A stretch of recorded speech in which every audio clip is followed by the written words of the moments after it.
Hey, what's up, podcast? I'm Joe Lemon. Thank you so much for tuning in to the show on this MLK Day.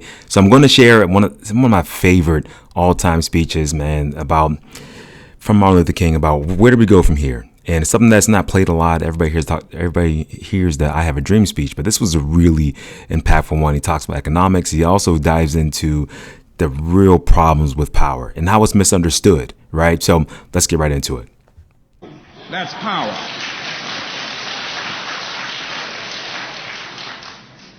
Now, a lot of us are preachers, and all of us have our moral convictions and concerns, and so often we have problems with power.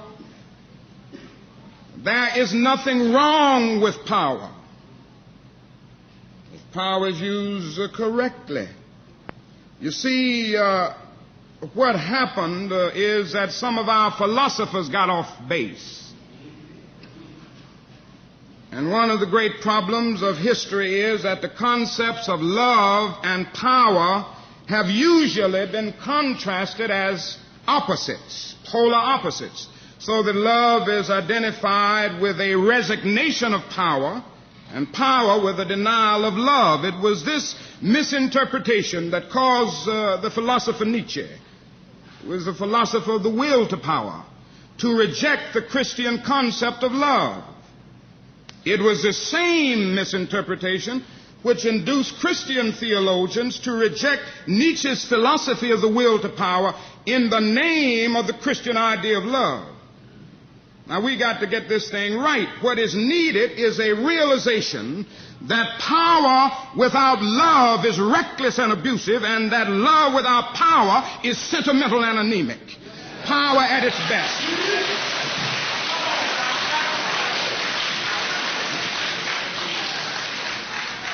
Power at its best is love, implementing the demands of justice, and justice at its best is love correcting everything that stands against love.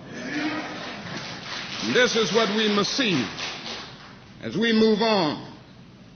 Now, what has happened is that we've had it wrong and mixed up in our country.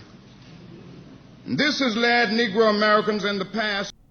And so that's definitely one of my favorite all-time speeches because he speaks about so much and how power is misunderstood and used improperly, and power without love is just reckless. I love that line. And something that I think that resonates the most with me is because there's been a huge power conflict in my life, right? And something that I think most of us go through where, you know, you believe that there's certain things that you have to do, but you can't do it with force, and you can't do it at a level of intensity. Because otherwise that's going to put other people down or going to be steamrolling certain facts. But, you know, after you get in a certain place in life, certain place in manhood, womanhood, wherever you are evolving into, and you get past that and you understand that, man, certain things just need to be said. Certain things just need to be stood up against.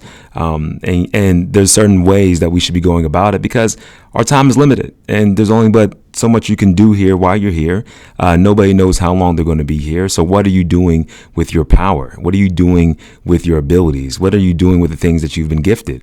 And, you know, regardless of where you are, especially if you're able to hear this podcast, if you're able to, just be able to listen and listen to a podcast, right? Like the fact you even have an iPhone or any Android or internet service to be able to connect to this. I mean, there's certain giftings that we do have, and there's a privilege that we all have to acknowledge, and we need to do something with that privilege, not just sit on it as some selfish simpletons almost. We need to tap into it for other people, for a greater good.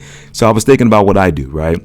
And on the surface, I sell medical devices in the whole physical medicine space, mainly to athletic trainers and physical therapists and chiropractors. And, you know, I sell them capital equipment that's going to help out their patients.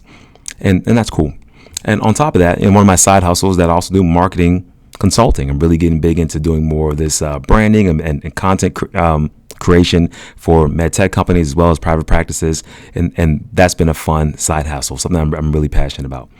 But when I peel back the actual onion, right, of what I really am up to and what my real true passion is it really lies. It lies in this ability to be able to build up communities and connect people and be this glue, right? And it's really all about, finding out people's stories. That's why I love podcasting.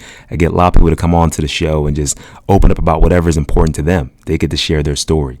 And with that, more so about helping people transform into their best selves. That's what I loved about personal training, is about helping people push through whatever they thought that their ceiling was, and they realize, oh man, I could do way more than what I thought I could do.